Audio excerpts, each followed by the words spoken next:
Assalamualaikum warahmatullahi wabarakatuh. Ketemu lagi di Iyo Irwan Channel, berbagi tidak akan membuat rugi. Pada video kali ini, Iyo Irwan akan membahas tentang info penghapusan akun Belajar ID. Lalu, apa yang perlu kita lakukan?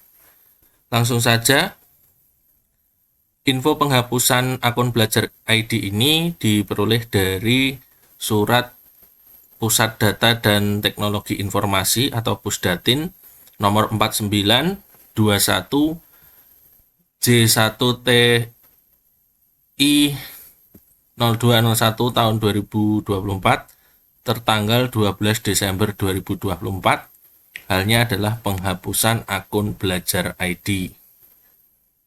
Berdasarkan hasil analisis dan evaluasi rutin yang telah dilakukan oleh Pusdatin, maka muncul pedoman pengelolaan akun akses layanan pendidikan sehingga Pusdatin menyampaikan penghapusan akun sesuai dengan ketentuan. Nah, poin yang pertama, pengelola akan melakukan penghapusan terhadap akun Belajar ID bagi peserta didik, pendidik, dan tenaga kependidikan tanggalnya 16 Desember sampai 30 Desember. Nah, jadi info ini resmi dari Pusat Data dan Teknologi Informasi Kementerian Pendidikan, Kebudayaan, Riset, dan Teknologi tanggalnya 12 Desember 2024. Jadi akan ada penghapusan terhadap akun Belajar ID bagi peserta didik, pendidik, dan tenaga kependidikan. Poin yang kedua, akun yang terdampak penghapusan adalah akun Belajar ID pada pengguna peserta didik dengan kriteria. Nah, ini yang jelas.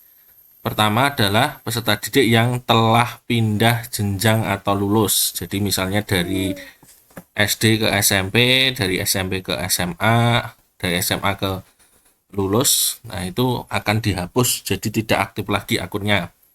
Kemudian peserta didik yang telah pindah jenjang lulus dengan status akun Belajar ID tidak aktif. Jadi baik yang tadi yang pertama yang masih aktif tetap dinonaktifkan, dihapus, dan yang tidak aktif juga dihapus. Jadi ini Belajar ID-nya yang tidak aktif.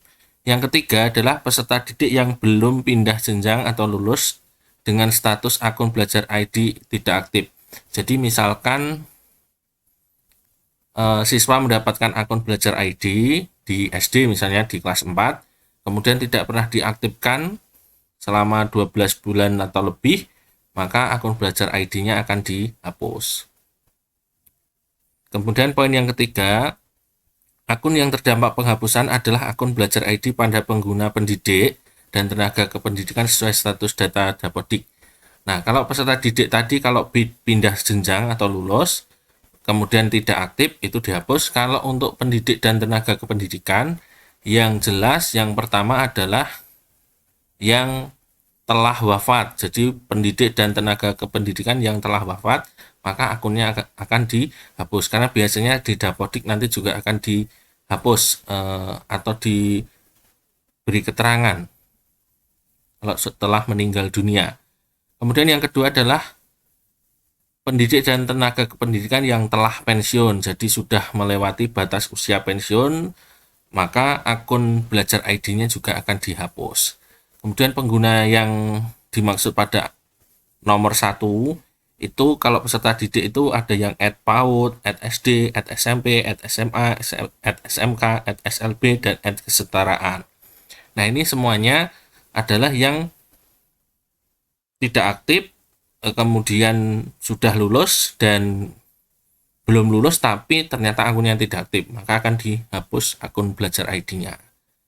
Selanjutnya untuk yang pendidik itu baik yang guru PAUD, guru SD, guru SMP, guru SMA, guru SMK, guru SLB, atau guru kesetaraan. Itu juga akan dihapus jika akun itu dimiliki oleh guru yang sudah wafat atau guru yang telah pensiun.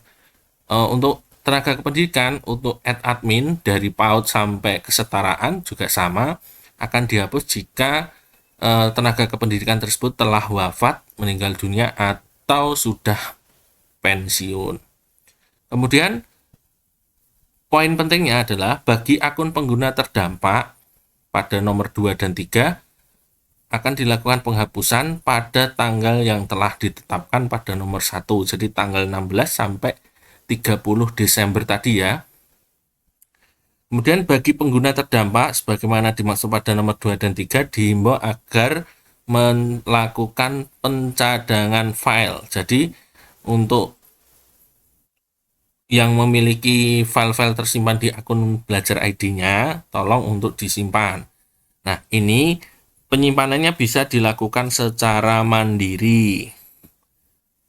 Paling lambat tanggal 13 Desember 2024. Jadi masih beberapa hari lagi kalau dari hari ini. Kemudian untuk lini masanya, penghapusan akun Belajar ID ini. Nah, ini pencadangan mandirinya mulai dari tanggal 16 sampai 13 ya. Kemudian Satuan Kerja memberikan umpan balik atas penghapusan akun terdampak. Jadi nanti bisa melakukan umpan balik. Jika akun yang dikonfirmasi oleh Satuan Kerja terindikasi memenuhi kriteria sebagaimana dimaksud pada nomor 2 dan 3, maka pengelola akan tetap melakukan penghapusan. Nah, penghapusan akunnya ini tanggal 16 sampai 30 Desember. Nah, jadi surat ini diberikan untuk semua yang terdampak terkait dengan penghapusan akun Belajar ID. Jadi kalau guru sekarang masih aktif, belum pensiun, jadi akun Belajar ID-nya masih bisa digunakan. Untuk siswa pun jika belum pindah jenjang, kalau di SMP misalnya masih kelas 3, belum lulus, juga tidak dihapus. Untuk SMK, SD juga sama. Kemudian yang dihapus adalah yang memang tidak aktif digunakan. Jadi kalau guru belum pensiun, akunnya tidak digunakan, mungkin juga bisa dihapus. Lalu, aktivasi untuk login ini sebenarnya sudah kita lakukan di awal, mungkin ditujukan bagi pengguna atau yang memiliki akun Belajar ID ini tapi belum sempat melakukan aktivasi. Jadi di sini diberikan panduan untuk melakukan aktivasi, mulai dari membuka dari halaman mail.google.com, kemudian login menggunakan akun Belajar ID kita, kemudian menggunakan kata sandi yang diberikan oleh admin sekolah. Kemudian tentunya kita menyetujui syarat dan ketentuan. Kemudian kita lakukan penggantian kata sandi. Ini adalah untuk aktivasi. Kalau sudah aktivasi, nanti akun Belajar ID-nya bisa digunakan. Lalu bagi yang terdampak, maka diminta untuk melakukan pencadangan data secara mandiri. Nah, di sini kita bisa diarahkan untuk melakukan penyimpanan mandiri pribadi melalui flash disk, hard disk, atau sebagainya. Tentunya kita download ya, kita download data-data kita. Kalau cukup banyak ya mungkin agak merepotkan. Kemudian bisa kita menggunakan akun Dropbox kalau memiliki, bisa menggunakan Microsoft OneDrive kalau punya akun Office 365, dan ini box. Nah, ini box itu kotak apa ini? Mungkin juga mirip dengan Dropbox ini, pencadangan awan, mungkin cloud storage. Kemudian langkah-langkahnya ini bisa mulai dari masuk ke akun Belajar ID, kemudian pilih file atau dokumen, unduh. Nah, kita diminta untuk mengunduh. Nah, resikonya kalau yang kita unduh itu besar, maka membutuhkan waktu yang cukup lama. Jadi seperti ini terkait dengan surat dari Pusdatin tentang penghapusan akun Belajar ID. Bagi teman-teman yang terdampak, silahkan lakukan pencadangan data mandiri agar datanya tidak hilang.